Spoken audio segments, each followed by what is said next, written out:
Hey, it's me again, writing up a revision of my Space Funeral Iceberg. Kinda.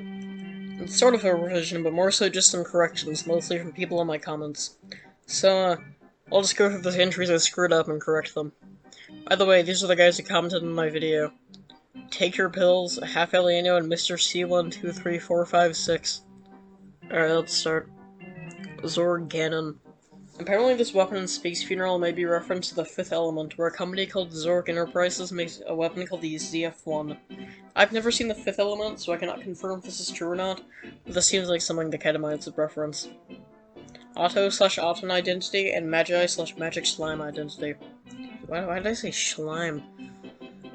So this is incredibly obvious, but I haven't played enough Rubies and Gold in a while, so I forgot.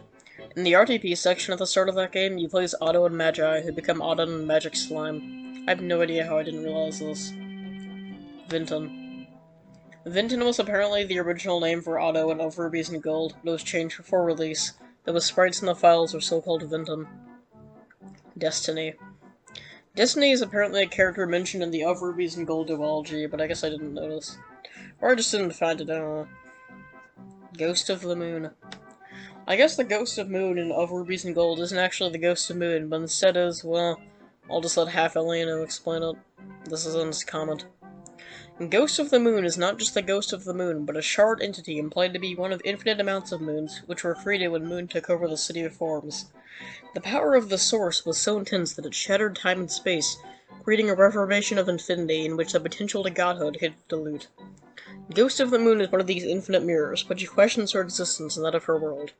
Her world is but a crappy imitation of a mockery, triple removed from the perfection which was. Auton and Magi destroy the illusion of clay. They fulfill their role without question.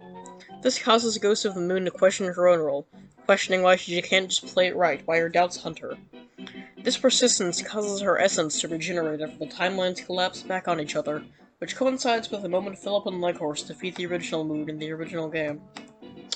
After she's reincarnated, she creates yet another world, Of Rubies and Gold too, in which she is all the characters, like a crazed puppeteer putting on a show to her own reflection.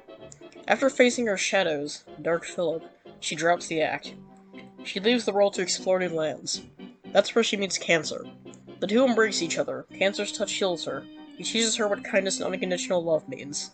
She, however, needs to go on. She has to learn to grow. She's but a conglomerate of shards with the potential to be a real being. Because of that, they part ways.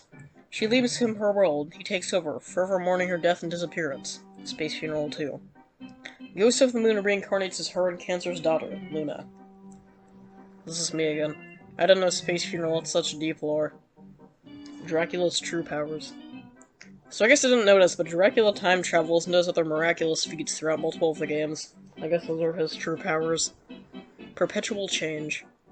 Apparently this is a theory by Half Alieno, the guy who made this iceberg, and also the guy who wrote most of the comments in this video, that Moon succeeded in making perpetual change occur, which is why there are so many fan games, as great changes just keep coming.